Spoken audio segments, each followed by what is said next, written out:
Good afternoon, everybody. It's Dr. Eric Balcavage, and this is the Thyroid Answers podcast, and we've got a special guest today.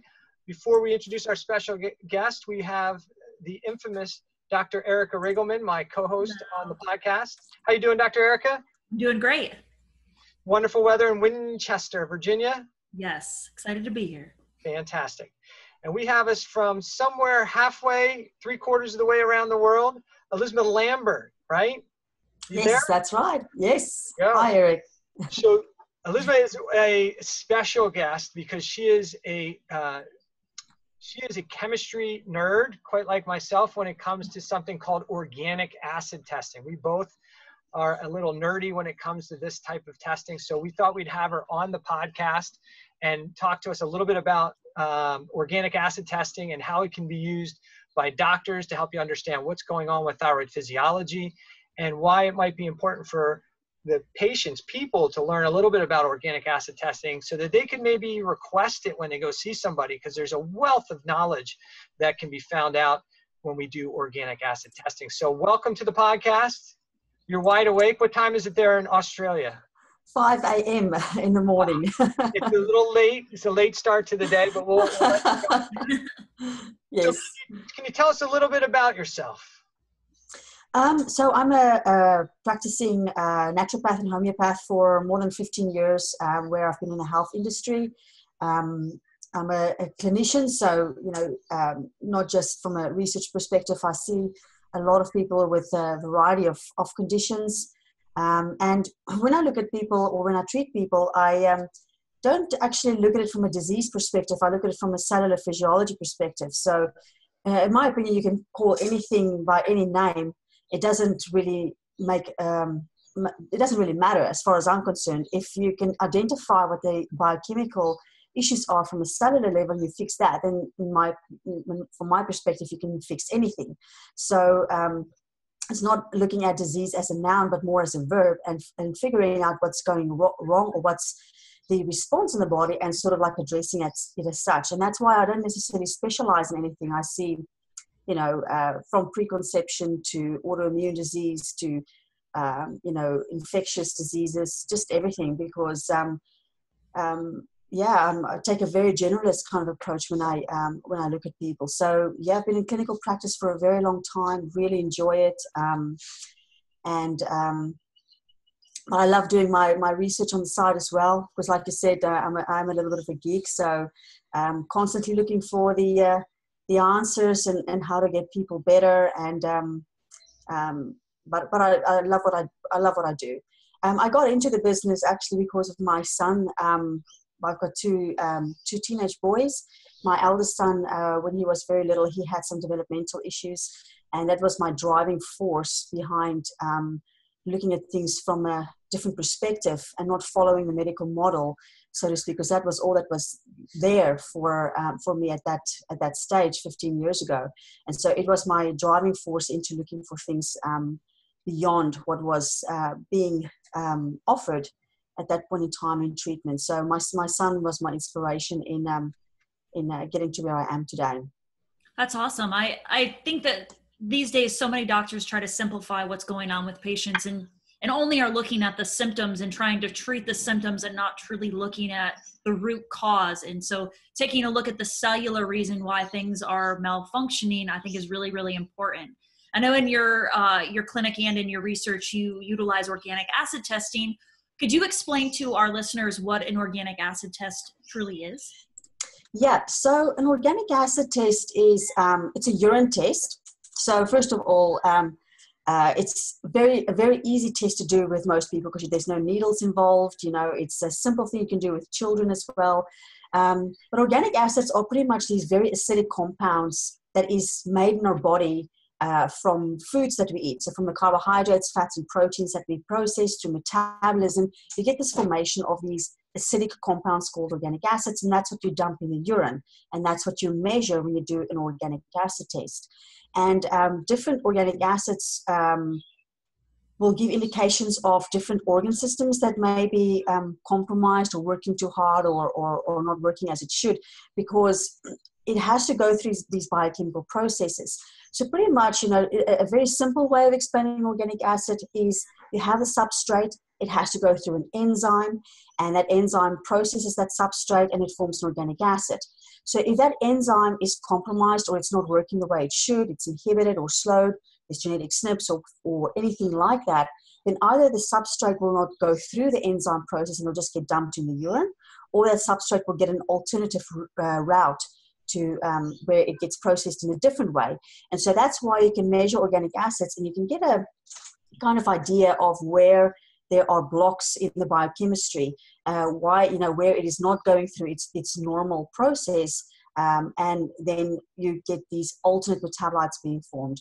Or if there's too much of a substrate, you get too much of a certain organic acid. So it can give you really good clues in terms of biochemistry. I think Eric will agree with me here. Dr. Eric will agree that it's a biochemistry paradise if you know what to look for, because you can get a very good insight from the cellular level of which enzymes are functioning well, which ones are not functioning well, which ones are working harder than the others.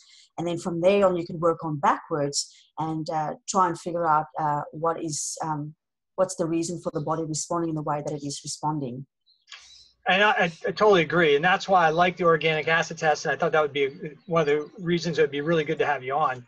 We talk on this podcast all the time. And while we focus this podcast on helping people get answers to their thyroid issues, because it's such a prevalent problem, and thyroid hormone plays such a big role in the physiology of the cell, it's really nice to take a look at an organic acid test because it's telling us exactly what we're looking at. How well does cellular function work? And so if we see problems on organic acid testing, then we can see the reasons why we may have problems with cellular function. We may see triggers for what we talk about on the podcast often is the cellular hypothyroidism. When there's stress within the cell, we talk about the cell danger response. That can reduce the transport of thyroid hormone into the cell and reduce the conversion of inactive hormone T4, that prohormone, into an active form, and instead convert it into a reverse T3, which is the inactive form. So the organic acid test is awesome. You did a great job explaining that. Maybe even for people who are maybe not quite sure when we're talking about the substances, essentially when we eat food, right? Food goes into the system and we break that food down and digest it, and we absorb different chemicals into our body, different amino acids and proteins, and those things become the substances that are in the body. And then we see what happens to those things as they go through all the different chemical reactions in the body. And what Elizma was talking about is that there's these enzymes that take product A and convert it to product B, and then product B to product C, and product C to product D.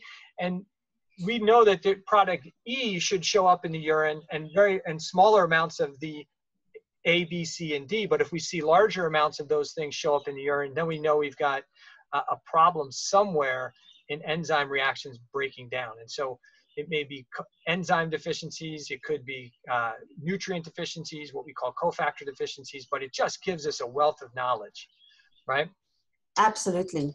So I think doing an organic acid test gives you unlimited abilities to be able to analyze a patient, because you're looking at a cellular biochemical component, and there's so many factors that play onto it. It's not just one marker. You're getting all of these values, and they're very cyclic and all work together. So you really get a full picture of how the body, all these kinetics are really working, and you can find out where one system is kind of blocked or not working the best that it possibly could. And it may be that you find it on the organic acid test, but you run a complete regular metabolic panel and not have seen anything. You really can fine-tune treatments by running this organic acid test. Yeah, absolutely. And that's my question for you, and you can help explain to the listeners. Why would an organic acid test many times be a better test to run than just a comprehensive metabolic panel? Obviously, I like both, but especially for people who are maybe a little bit healthier, why would a organic acid test maybe be a better test? Well, because I feel you can start picking up issues before they really become issues with something like an organic acid test.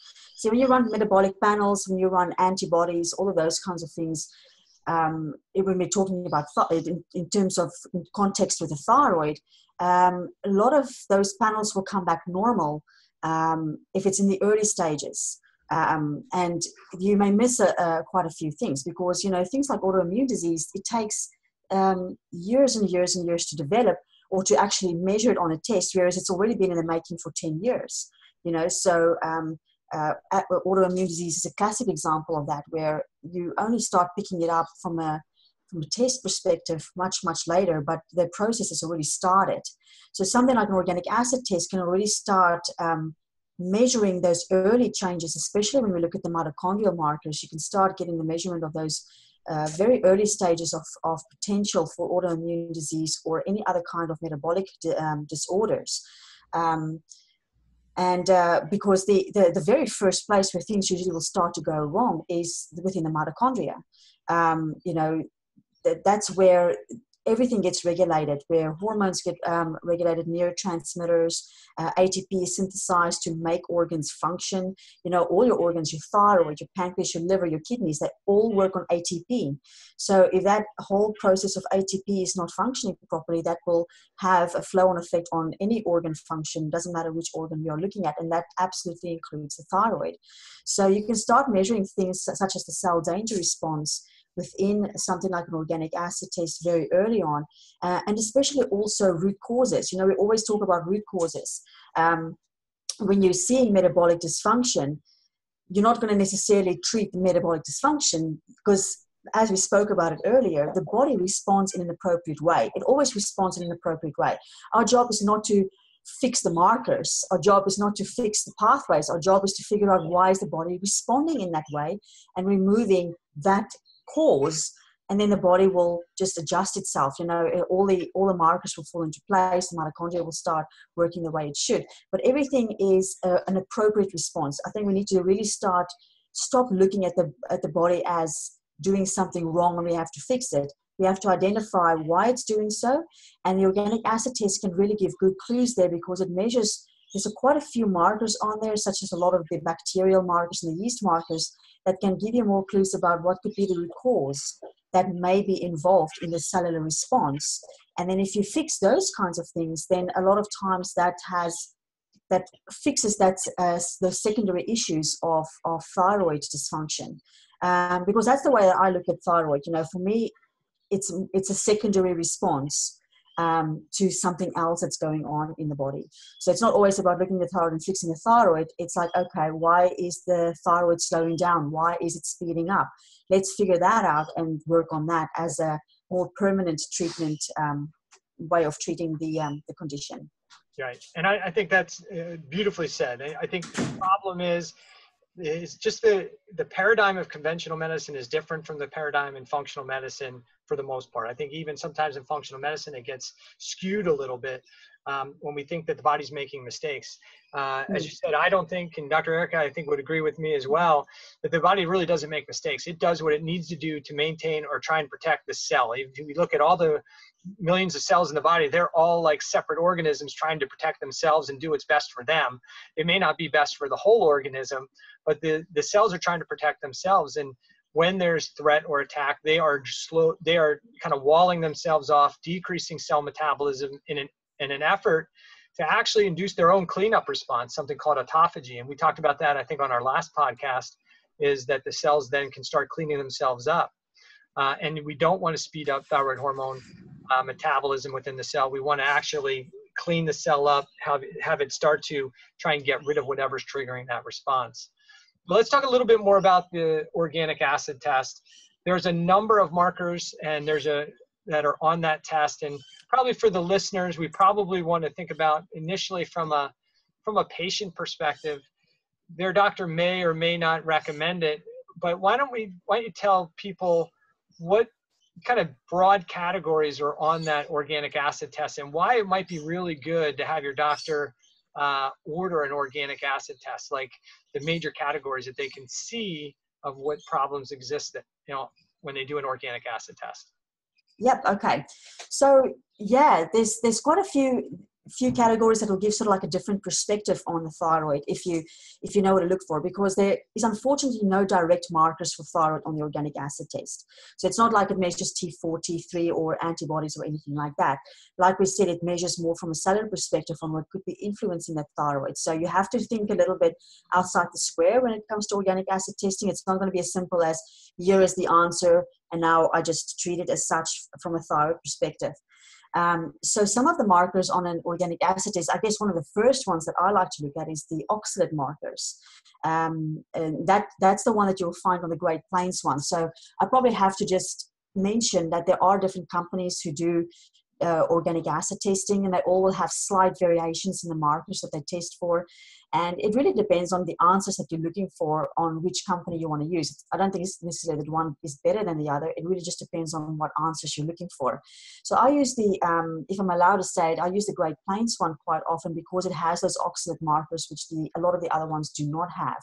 Right. And the reasons why I look for the oxalate markers is because oxalates are, it's a crystalline structure. We often think of oxalates as in terms of kidney stones. That's what we're familiar with. But they like those little glass shards of crystals that can form in the body, but they can form or store anywhere in the body, in any tissues. And the thyroid is one of the big areas where it can store. So I think a lot of thyroid dysfunction can come from these oxalate crystals storing in that thyroid gland. And the reason also is that the oxalates are very, very strong binders to heavy metals. So, looking at cadmium, mercury, lead, all of those heavy metals. So if it's holding on to metals and it's storing in something like the thyroid, that can absolutely be a reason for a lot of thyroid dysfunction and cellular dysfunction, because we all know about the association of mercury and Hashimoto's, and mercury with the TPO, the thyroid peroxidase antibodies, where it can create that deficit in glutathione, which can then have a secondary effect on thyroid function. So for me, the oxalates is a very big one where I look at, because that can actually have a functional or a structural effect on the thyroid, but also that cellular effect as well, where it holds on to, binds to a lot of minerals and binds to a lot of heavy metals. Because when it binds to minerals like iodine, for instance, iodine is a huge mineral that is involved in thyroid health. Selenium is another mineral that's hugely involved in thyroid health. So when you have oxalates and it's binding to a lot of these minerals, you're gonna become mineral deficient, which will have a nutritional or leave the thyroid at a nutritional disadvantage. So there's various ways of how oxalates can play a role in thyroid dysfunction. And so that's probably one of the big areas that I look at in the thyroid or in the organic acid test when it comes to thyroid dysfunction.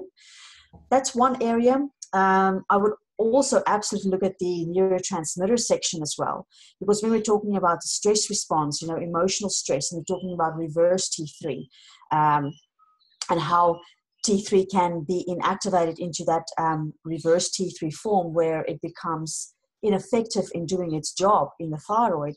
That's usually driven by adrenal dysfunction and by stress response. And so some of the markers in the neurotransmitter section, such as your dopamine markers, the norepinephrine and epinephrine markers, can give you some clues as to what's going on with that person's stress response. Are they running on adrenaline all the time? Have they become adrenally fatigued? Are they already in those stages of adrenal fatigue already? So it can give you some clues as to the adrenal function and how that may be playing a role within the thyroid as well. So that would be another area that I would look at. And then absolutely the organisms, when we're looking at bacterial markers, Clostridium markers, yeast markers, they are often the driver of cytokines and inflammation. And, a lot of thyroid dysfunction comes from cytokine storms. It's these cytokine storms that drives autoimmune, it drives the whole autoimmune pattern often, and also the cell danger response. Because when there's a whole bunch of inflammation going on, the immune system sort of starts losing its regulatory effect sometimes, and in the process of killing off these bugs, they damage a lot of organs around them as well, and damage normal cells around them. And the thyroid, being such a delicate organ, is one of those little organs that often end up in the firestorm, so to speak, when it comes to fighting off infections and things like that. So that would be another area that I would look at, and that comes closer to root cause kind of issues. If there's chronic infections going on, the thyroid is just going to be one organ that's going to be affected. And that's what you can measure in your blood testing. But that's not going to be, it's not like the body chooses, well, I'm going to create antibodies to this organ today. It doesn't. It's, when it creates antibodies to the thyroid and we can measure it, you can bet that it's happening in other organ systems as well. We're just not measuring it, so you have to look at it from a global point of view, in that if there's an autoimmune response or a cell danger response happening, it's happening everywhere. It's just that the thyroid is one of the easier areas, or the first areas that you can measure, and you can start noticing changes there because it's so involved in cellular metabolism and ATP production, which you would agree, Dr. Eric, that's where things get slowed down when we are looking at the cell danger response, as the body's trying to go into like a protective mechanism, trying to protect the cells around it from oxidative stress, etc. So let's talk about that. Let's talk about that a little bit more. So if we look at that organic acid test, what we're looking at is not necessarily markers of thyroid dysfunction. What we're looking at a lot of times, indicators of why thyroid physiology may be changed. And we want to kind of contextualize this in that when we're talking about hypothyroid symptomatology, we talk about that starts at the cellular level. So we're looking at things that may trigger the cellular response to downregulate cell transport and conversion. So TSH is maybe still normal, T4 is still normal, but I have hypothyroid symptoms. So if we look at that organic acid testing, we may see markers of malabsorption. So if there's markers of malabsorption, that means there's maybe some stuff that's going on in the gut and the GI tract where they're maybe not getting the nutrients, right? We may Absolutely. We could see markers of yeast and bacterial dysbiosis, as you mentioned. So yeast and bacterial infections, whether they're systemic or gut-oriented, could still impact thyroid function at the glandular level and at the cellular level, because infections that become systemic can trigger that cell danger response. But cell infections that are in the GI tract can also get into the lymph very easily, and there's a direct connection between the lymph and the GI tract and the lymph system and the thyroid tissue.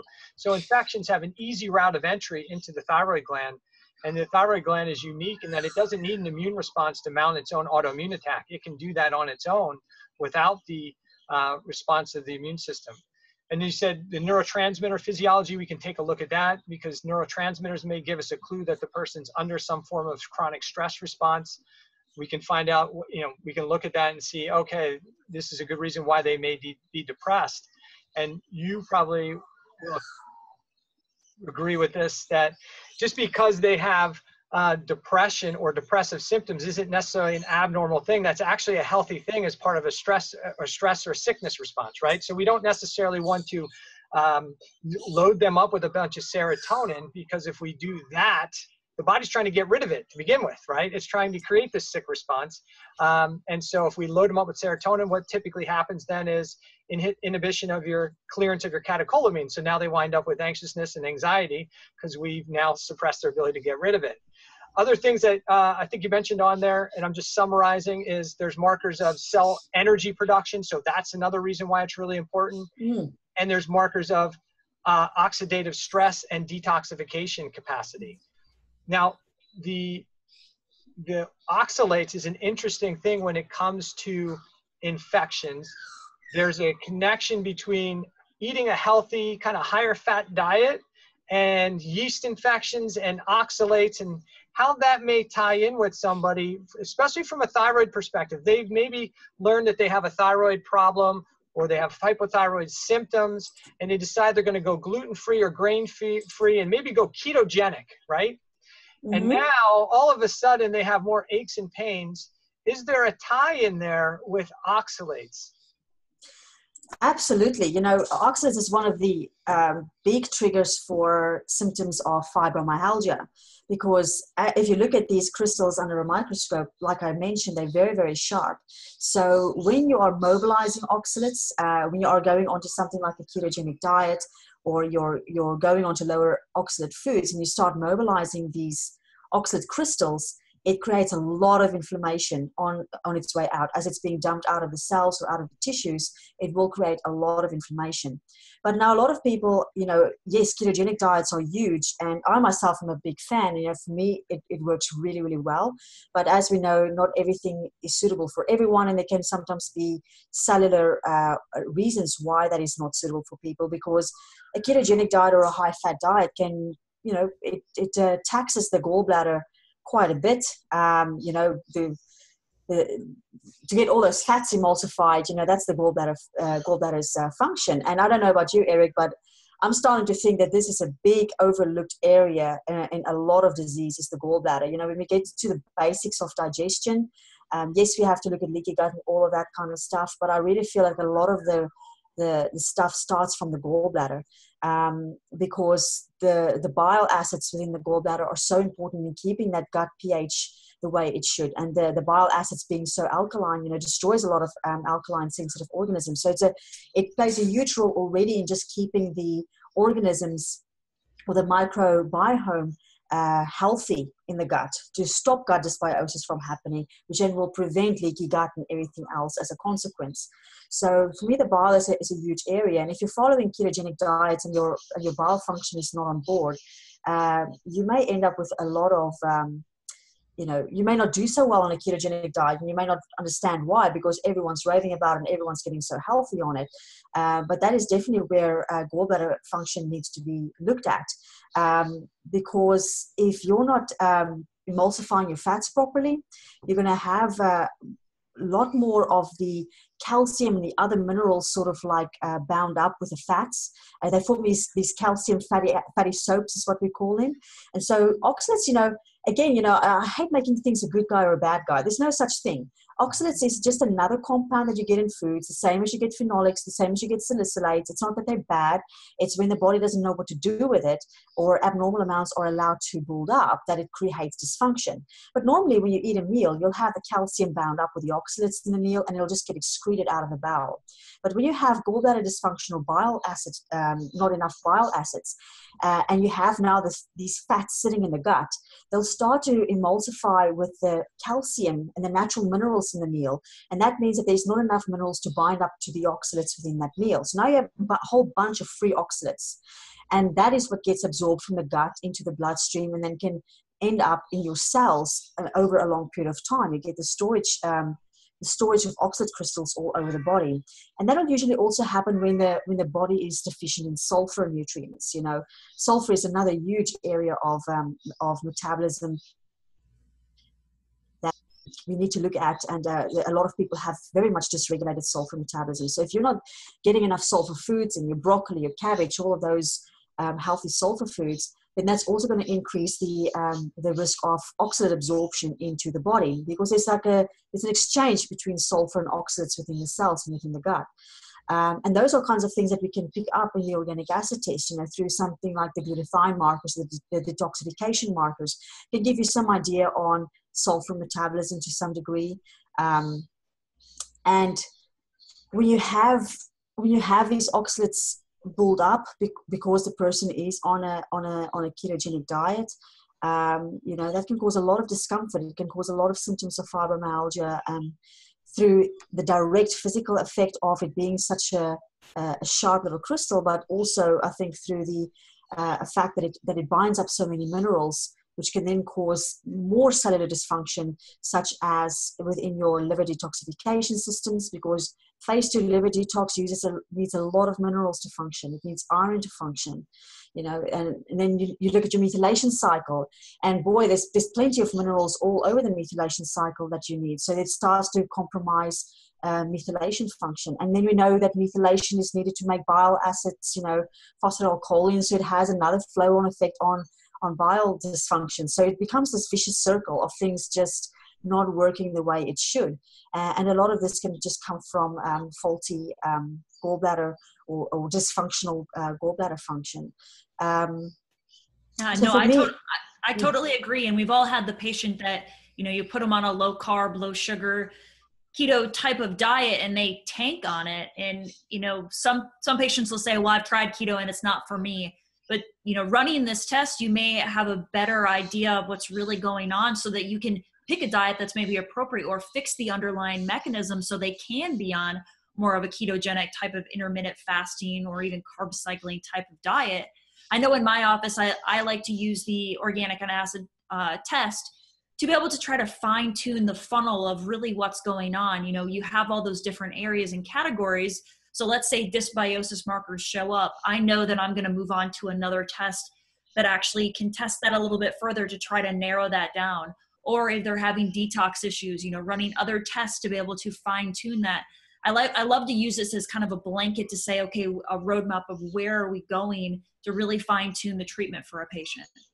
I fully agree with you, Dr. Erica, because this is what I call sort of the you get this biochemical snapshot of the body with the organic acid test, because you can get so many areas. You get the neurotransmitters in the brain, you get the gut markers, you get the detoxification liver markers, you get the cellular markers, and from there on, yeah, absolutely, you can fine tune your testing. You can do more parasite testing if you think that the gut is playing a bigger role here. You can do more heavy metal testing. Whether you're doing urinary testing or hair mineral analysis or whatever you want to do. You can check more into that. You can do your GPL detox screens or any kind of environmental toxin screening as well if you think that that's playing a larger role. But this gives you that starting point. If you don't know where to start, it can give you that starting point as to, okay, where do we need to go and look a little bit deeper when we're looking for root cause or when we're looking for the reasons for the cell danger response.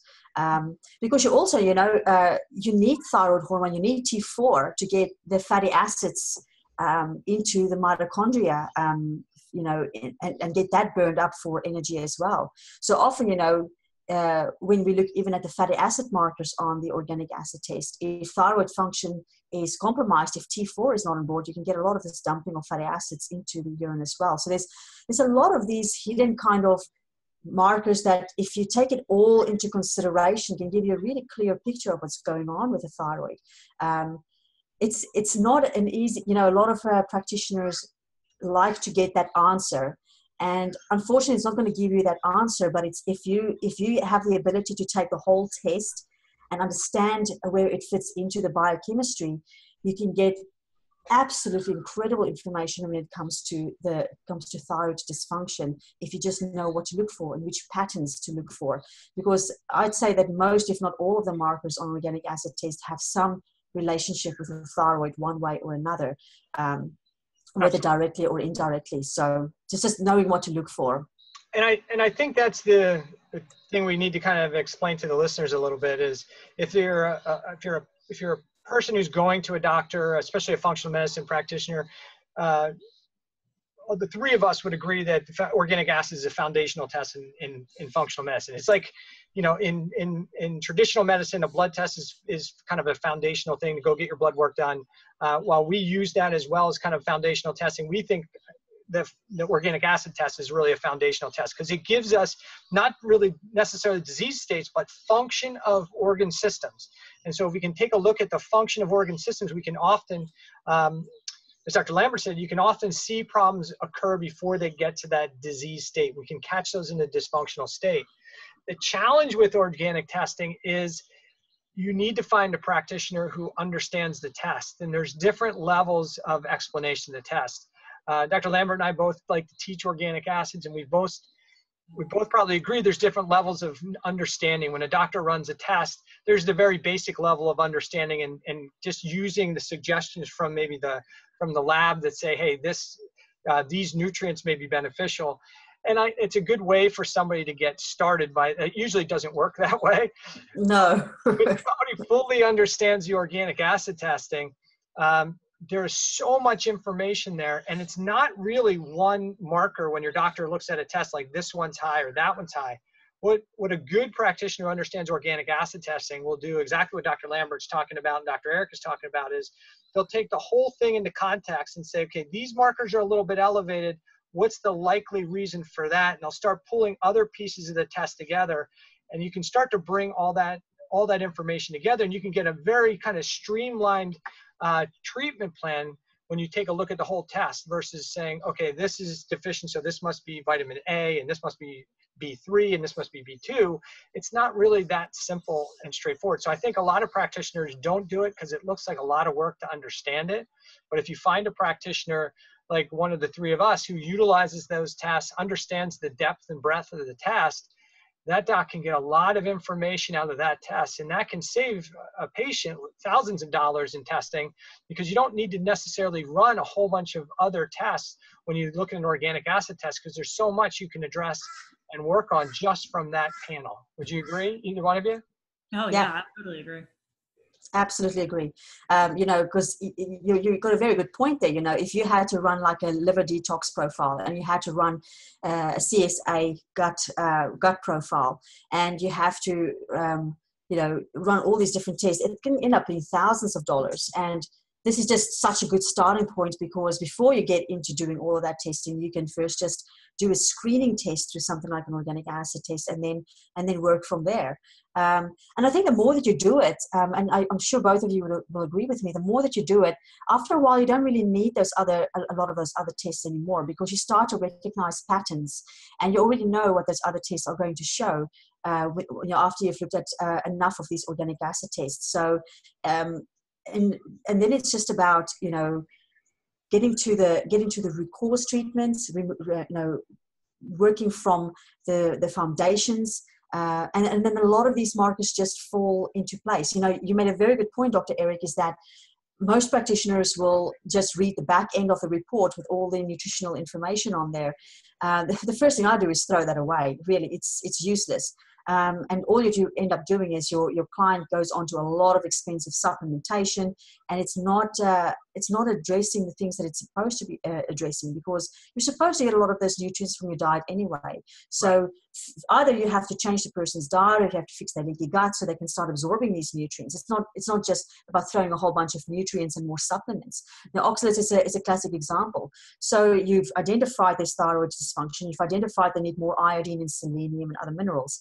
Giving them more minerals whilst they've got something like oxalates or yeast infections going on becomes a bit of a pointless process, because they're just being bound up. So get rid of the things that's creating the mineral deficiency in the first place, so they can start absorbing their minerals, and so that the thyroid can get the cofactors to start to function properly. So that's how you should be looking at these tests, is looking at from a cellular dysfunction point of view, and not just like, what supplements can I give my client now? And you'll start also anyway with, you may start seeing the same trends with certain nutrients. You start to just know what's going on with this person. You start seeing the same kind of nutrient dysfunction, because there are areas in the biochemistry where these nutrients fall into place. And so just looking at the pattern of nutrient deficiency can also start giving an idea of what's going on and what needs to be treated, apart from just giving the person the supplements.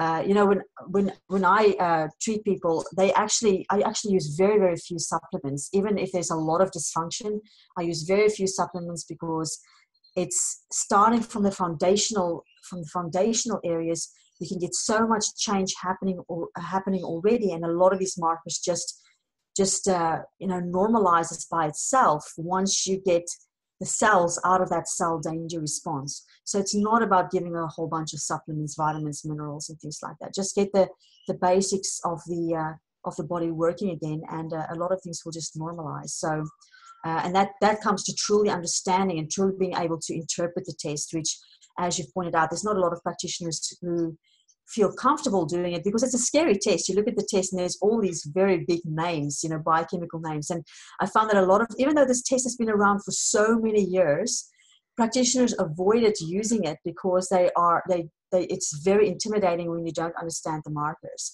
But, you know, people like you, Dr. Eric, and me, when we start educating practitioners and we start to simplify it, it becomes less scary and less intimidating, and they start to know where the markers are applicable, and where it fits within a lot of biochemical cycles, and it becomes a really fun test to do. You know, it's just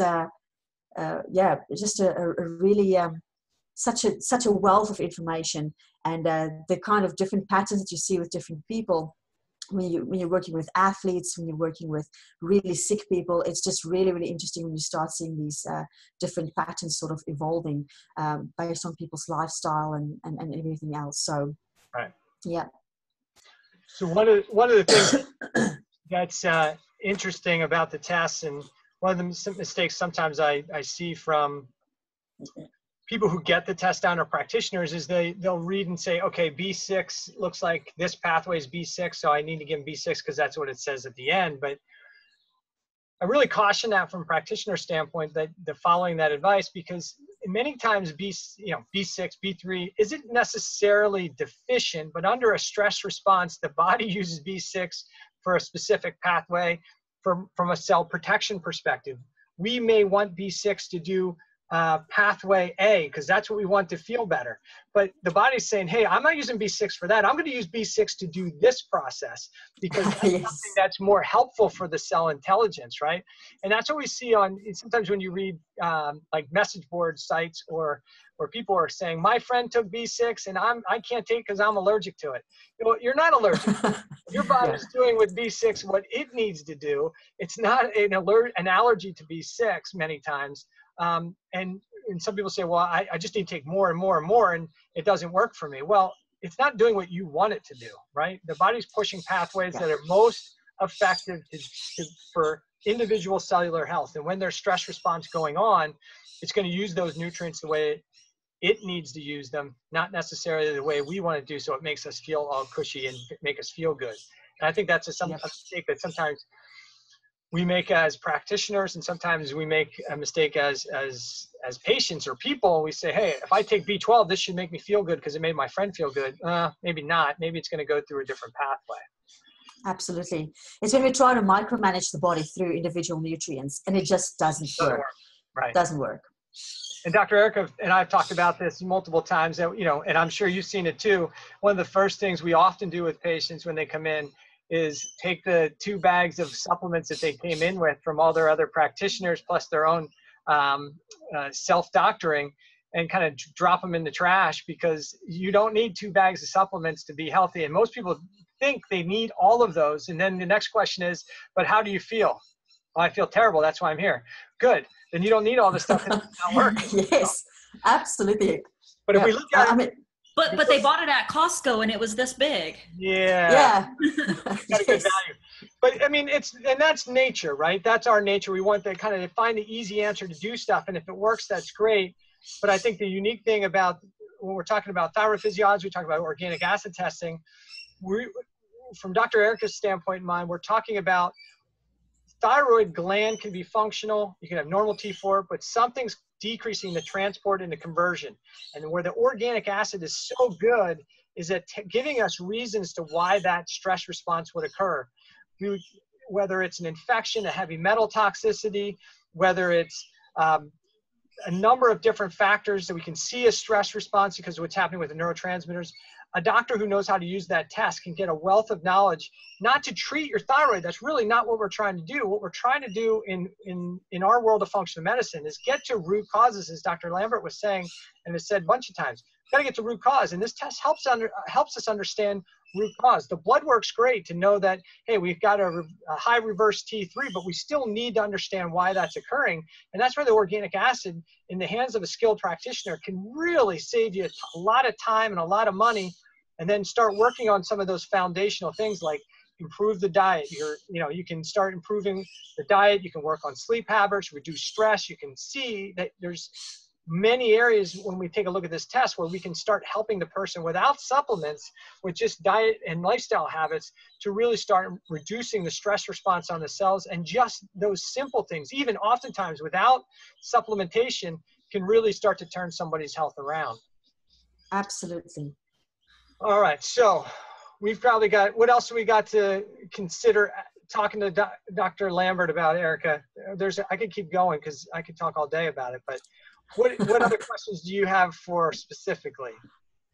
I mean, we've covered a lot of the organic amino acid testing. I mean, exactly what we utilize it for, how it relates to the thyroid.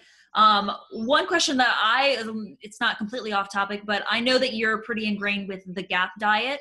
How do you utilize the GAP diet with your patients who have chronic health problems or even specifically having thyroid issues? Okay, so yeah, I'm a certified GAPS practitioner. I guess I've relaxed my stance on that quite a bit over the years. I've moved away from extreme diet kind of patterns to more of a moderation approach, because I find that there are so many diets around, whether we're looking at ketogenic, GAPS, paleo, all of those diets, and I think it's becoming a bit of a nutritional problem, in that a lot of people, when they start a lot of these diets, they feel really good in the beginning, and then they're too scared to come off them. And I think in the long run, it can develop into a lot of nutritional deficiencies. So I've become a lot more moderate in my dietary approach with things, and I like to think more from a common sense kind of point of view. So I guess when I'm looking at autoimmune issues and thyroid issues, I like to go on something like what I call an anti-inflammatory diet, or a Mediterranean style diet, or whatever you want to call it. Just basic, good, healthy eating, get lots of vegetables in there, get good amounts of protein in there. But then I incorporate some of the GAPS protocols in there, like I'll get them to do bone broths and things like that to start helping with that healing of the gut. Obviously I'll take them off sugars and simple carbohydrates and things like that to stop feeding organisms that may be fueling that cell danger response. So I do incorporate a lot of those GAPS protocols still in there. There's very, very few people I still put on very strict GAPS unless they have very, very serious food intolerance or allergy kind of conditions where they really cannot eat, any foods, and they're already very restrictive in their diet. Then I think the GAPS is a great way to start getting that healing process happening and getting the gut in a better state to absorb nutrients. In those cases, I think it works really well. But I don't just put everyone off the bat on a GAPS protocol, because I think it's I don't think it's always necessary in most people.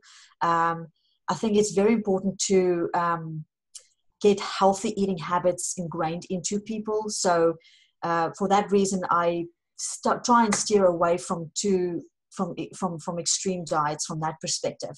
But I like to incorporate some of those principles, whether it's ketogenic principles or GAPS principles, within a diet, depending on what I think is going to be best for that person. But I think we just need to really start looking at diet from we just need to start eating again like we were eating 100 years ago or so. It's just getting some good food into us. And, I think, in that regard, we need to be careful of not trying to find the answer, just as we finding answers in supplements, not finding answers in an extreme diet as well, because I think that can have its own issues along the way. But yes, absolutely, still incorporate a lot of bone broths and things like that. There are some times when I will not use something like that, where I'll be a bit more careful, because it is a very high histamine kind of eating pattern as well. So sometimes it's not appropriate. Each person needs to be treated as the individual they are. I 100% agree with that. And I just like you hit the nail on the head when the patients get so stuck in certain diets that they're in, or even certain practitioners get stuck in everybody has to be this diet and everybody has to follow this protocol. When I think it's more of an encompassing, let's try to find the things that reduce the inflammation. Obviously we know what carbs or even gluten can do to the body, and, reducing them and, just eating good and healthy foods can be really good, but getting stuck at always being in ketosis and never carb cycling, or even one thing that I've been doing a lot of research on that I think is going to be beneficial for a lot of people is to eat in season. I mean, we're eating foods that our bodies, were never designed to eat, in the summer or in the winter, and we're forcing it. And maybe there's an environmental aspect to you being able to digest those foods. And I find that as a very, interesting kind of concept. Absolutely. I think you're both right. And I think one of the things that's really important is to keep it simple. If we take a broad look at all the diets that I've come across, they all can be successful to some degree, especially in the short run. But there's this kind of nitpicky where we fight about my diet's better than yours. And the reality is that most of the diets that have some success and work long term don't revolve around calorie restriction.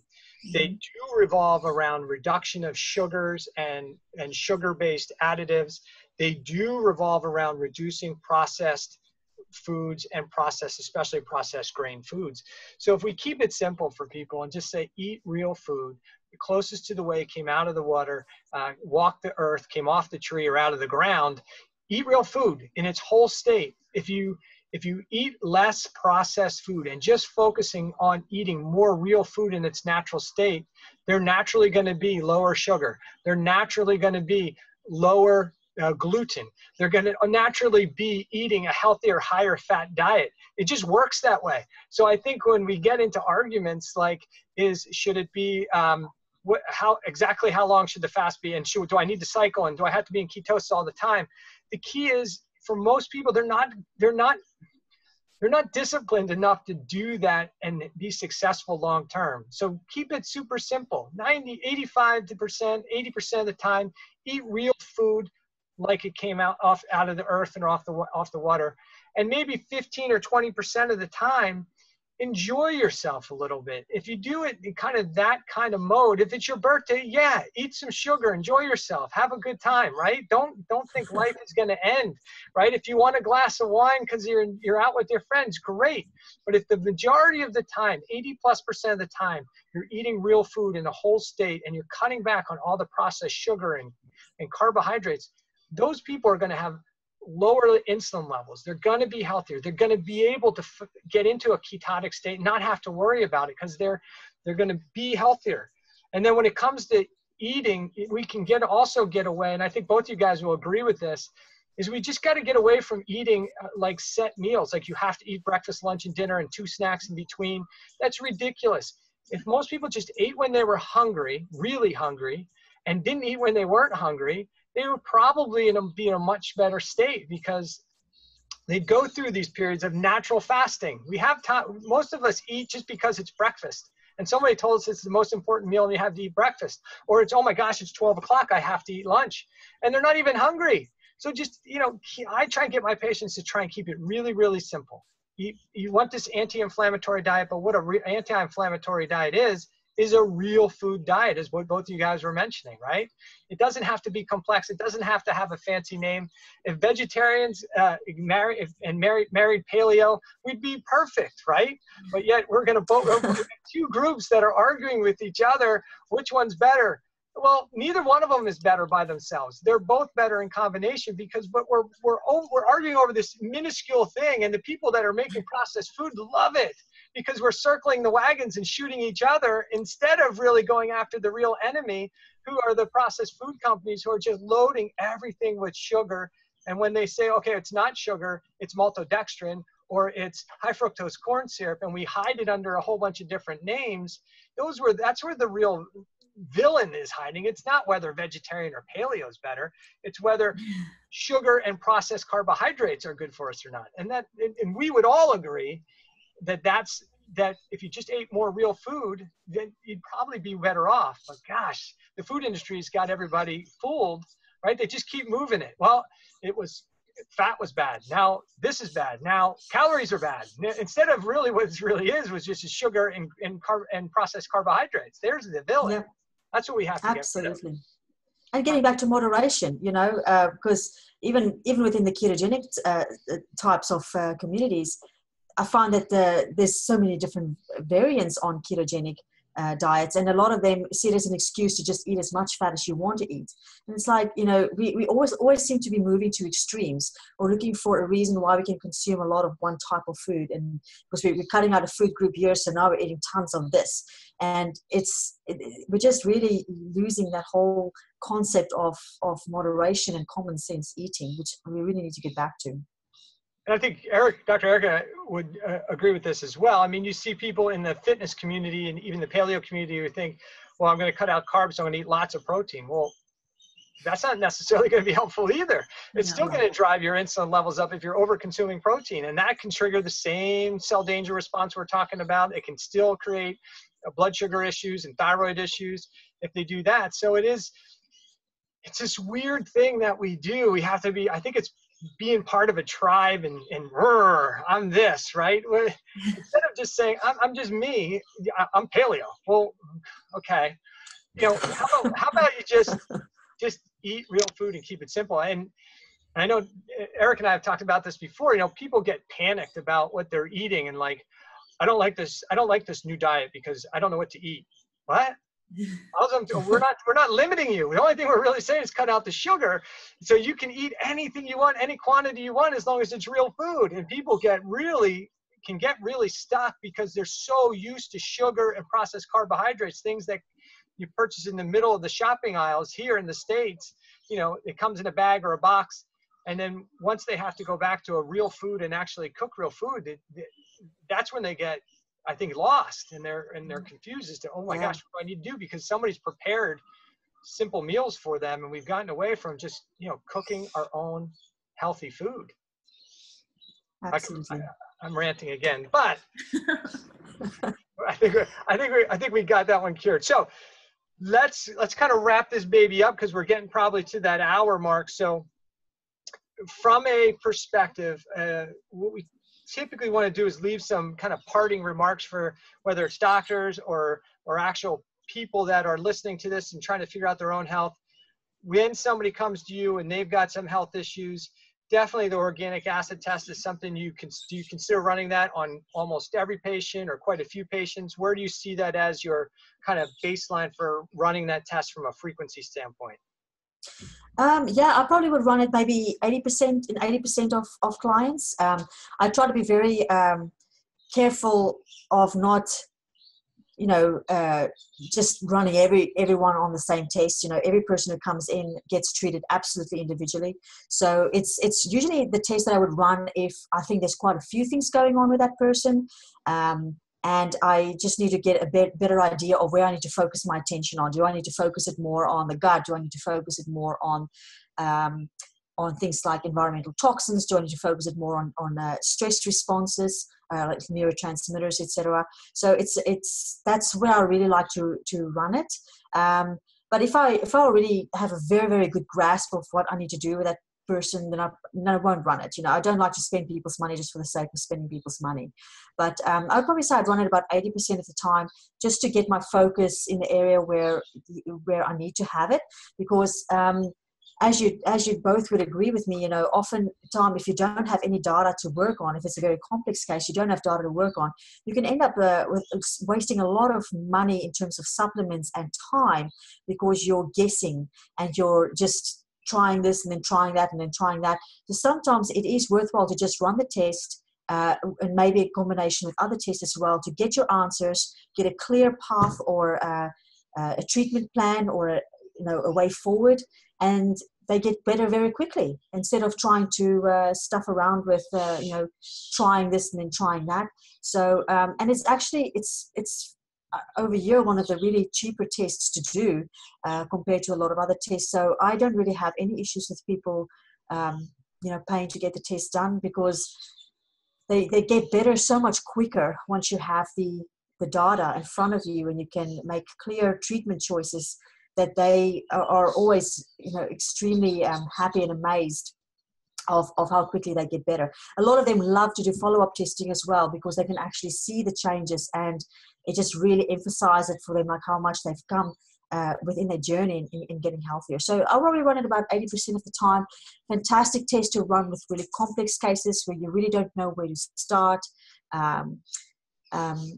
So I think it's something that I think more and more practitioners will start to use as they get more comfortable with the test. I find that it's only been in the last year or so that practitioners have really got a new interest in organic acid testing, and a lot of them are very enthusiastic in learning more about it and understanding it better. So I think this is going to become bigger and bigger and bigger as time goes on, and more and more practitioners will be using this as a first screening kind of a test with their clients. So in the next five years or so, I think this test is just going to become really, really huge. And I find that a lot of people, a lot of my clients actually want to learn more about the test as well. So I think what we're going to start getting is that drive of where people know more than their doctors about the test. And hopefully that's going to encourage a lot of doctors to start learning more about the test as well. Right. And one of the benefits is there's more practitioners. I know you just came back from, and we appreciate you coming on. You 30-hour flight home, right, from teaching in England. I know you taught a course in Australia. And so you're working, I think, a little bit with Great Plains, right, to do some teaching and educating docs about the test, which I think is great. And I think it's one of the things to get that test out there and used more. We got to teach people how to really use the test. And I know even when I've taught the course, I'm surprised sometimes at just the lack of understanding people have on the test. Some really, really smart people just don't understand the depths of it. And it's just because nobody's really tying all those pieces together. The labs do the test, but I think they could do an even better job, like hiring people like you to come out and teach it from a doctor's perspective, how to really utilize the test. I think that'll make a big difference in the test becoming more utilized on a regular basis. Absolutely. Erica, any final points? No, I appreciate you coming on here, explaining the test, because it is an important test that a lot of practitioners or even, potential patients or even people who are struggling with their health may not even realize is an option. People know a regular standard blood test. They know maybe a stool sample. They know, maybe hormone testing, but this is something totally different that they may not understand or even realize is out there that could potentially really help them. Absolutely. So can you give us some background of where people can find you if they're saying, hey, I'd really like to work with Dr. Lambert? Where can they get your information? Where can they find out more information about you? Yeah, absolutely. I do a lot of Skype consultations. I've got 2 clinics within Australia that I work from. So I work with people all over the world, and they can get hold of me on my website, which is mthfrandbeyond.com.au. That would be one place that they could get hold of me. They can also get hold of me on our clinic, which is the realizehealth.com.au website as well. But probably the easiest would be just to contact my office at mthfrandbeyond.com.au and get in touch with me that way. And absolutely always happy to work with people all over the world, both practitioners and clients as well. So, well, we appreciate you being on. There's a lot of great information back and forth. We could have spent another hour easily geeking on it, but I think we might have lost some people if we got too in depth on acids.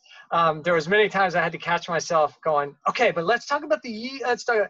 I stopped myself and held back a little bit. So we'll wrap it up. Dr. Erica, why don't you reinforce where you're at so people know how to get a hold of you? You can find me at brainandbodyhealthcenter.com. We have a Facebook page. You can find us at Doctors Riggleman on Instagram, and you can find us on YouTube as well. We have lots of videos. And when I say we, I mean me and my better half. My husband is also a doctor as well. That's where we help people with chronic issues in our office. So you can find lots of information on those different sources of media, and you can also get a hold of us that way.